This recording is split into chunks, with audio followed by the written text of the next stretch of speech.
अमावस्या व्रत पितृ शांति, पुण्य प्राप्ति और शिव कृपा प्राप्ति हेतु प्रत्येक माह एक अमावस्या आती है।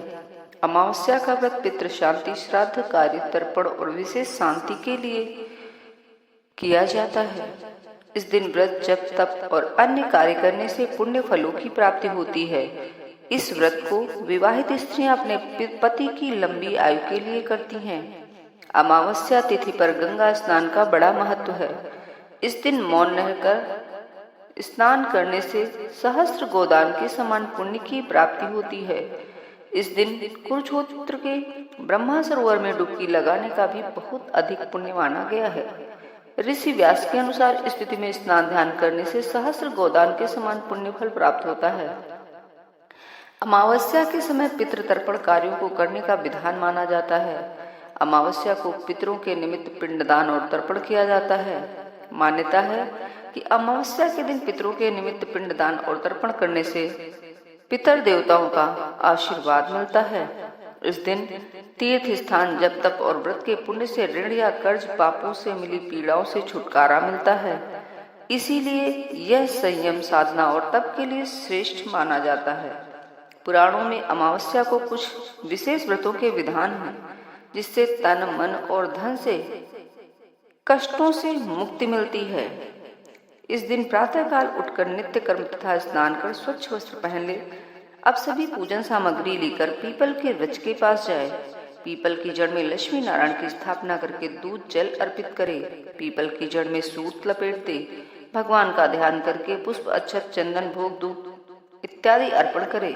फिर प्रेम पूर्वक हाथ जोड़कर भगवान की प्रार्थना करे। अब पेड़ के चारों ओर श्री वासुदेवाय नमः बोलते हुए 108 बार परिक्रमा करे। इसके बाद कथा सुने और सुनाए, सामर्थ्यानुसार दान दे। ऐसा करने से भगवान पुत्र, पौत्र, धन, धान्य तथा सभी मनोवांछित फल प्रदान करते हैं। इस दिन मूली और रुई का स्पर्श ना करें। व्रत कथा। एक गरीब ब्राह्मण परिवार रहता था। उस परिवार में पति पत्नी के अलावा एक पुत्री भी थी। वह पुत्री धीरे धीरे बड़ी होने लगी। उस पुत्री में समय और बढ़ती उम्र के साथ सभी स्त्रियोचित गुणों का विकास हो रहा था। वह लड़की सुंदर, संस्कारवान एवं गुणवान थी, किंतु गरीब होने के कारण उसका विवाह नहीं हो पा रहा था। एक दिन उस ब्राह्मण के घर एक साधु महाराज पधारे। वो उस कन्या के सेवा भाव से काफी प्रसन्न हुए। कन्या को लंबी आयु का आशीर्वाद देते हुए साधु ने कहा कि इस कन्या के हथेली में विवाह योग्य रेखा नहीं है। तब ब्राह्मण दंपति ने साधु से उपाय पूछा कि कन्या ऐसा क्या करे कि उसके हाथ में विवाह योग बन जाए।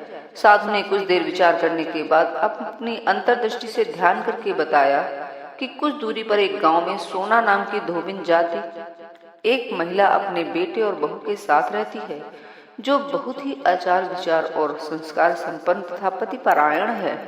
यदि यह कन्या उसकी सेवा करे और वह महिला इसकी शादी में अपने मांग का सिंदूर लगा दे, तो उसके बाद इस कन्या का विवाह हो तो इस कन्या का वैधव्य योग मिट सकता है।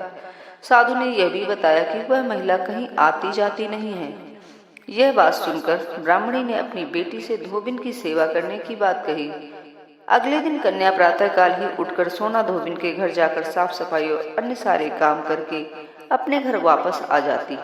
एक दिन सोना धोबिन अपनी बहू से पूछती है कि तुम तो सुबह ही उठकर सारे काम कर लेती हो और पता भी नहीं चलता। बहू ने कहा, माँ जी, मैंने तो सोचा कि आप सुबह उठकर सारे काम खुद ही खत्म कर लेती हैं। मैं तो देर से उठती हूँ। इस पर दोनों सास बहू निगरानी करने लगी कि कौन है जो सुबह ही घर का सारा काम करके चला जाता है। कई दिनों के बाद धोबिन ने देखा कि एक कन्या मुंह अंधेरे घर में आती है और सारे काम करने के बाद चली जाती है। जब वह जाने लगी तो सोना धोबिन उसके पैरों पर गिर पड़ी। पूछने लगी कि आप कौन हैं और इस पर छुपकर मेरे घर में चाकरी क्यों करती हैं। तब कन्या ने साधु द्वारा सही कही हुई सारी बात बताई। सोना धोबिन पतिपरायण थी, उसमें तेज था। वह तैयार हो गई। सोना धोबिन के पति थोड़ा अस्वस्थ थे। उसने अपनी बहू से अपने घर लौटाने तक घर पर ही रहने को कहा। सोना धोबिन ने जैसे ही अपनी मांग का सिंदूर उस कन्या की मांग में लगाया, उसका पति मर गया। उसे इस बात का पता चल गया। वह घर से निर्जल ही चली गई थी। यह सोचकर कि रास्ते में कहीं पीपल का पेड़ मिलेगा तो उसे भौंरी देकर उसकी परिक्रमा करके ही जल ग्रहण करेगी। उस दिन सोमवती अमावस्या थी। ब्राह्मण के घर मिले पूरे पकवान की जगह उसने ईंट के टुकड़ों से 108 बार भौरी देकर 108 बार पीपल के पेड़ की परिक्रमा की और उसके बाद जल ग्रहण किया। ऐसा करते ही उसके पति के मुर्दा शरीर में वापस जान आ गई। धोबिन का पति वापस जीवित हो उठा। इसीलिए सोमवती अमावस्या के दिन से शुरू करके जो व्यक्ति अमावस्या के दिन भौरी देता है उसके सुख और सौभाग्य में वृद्धि होती है। पीपल के पेड़ में सभी देवों का वास होता है। अतः जो व्यक्ति हर अमावस्या को ना कर सके वह सोमवार को पड़ने वाली अमावस्या के दिन 108 वस्तुओं की भौरी देकर सोना, धोबिन और गौरी गणेश का पूजन करता है उसे अखंड सौभाग्य की प्राप्ति होती है। ऐसी प्रचलित परंपरा है कि पहली सोमवती अमावस्या के दिन धान, पान, हल्दी, सिंदूर और सुपारी की भौरी दी जाती है। उसके बाद की सोमवती अमावस्या को अपने सामर्थ्य के हिसाब से फल, मिठाई, सुहाग सामग्री, खाने की सामग्री इत्यादि की भौरी दी जाती है और फिर भौरी पर चढ़ाया गया सामान किसी सुपात्र, ब्राह्मण, नंद और या भांजे को दिया जा सकता है। जय माता।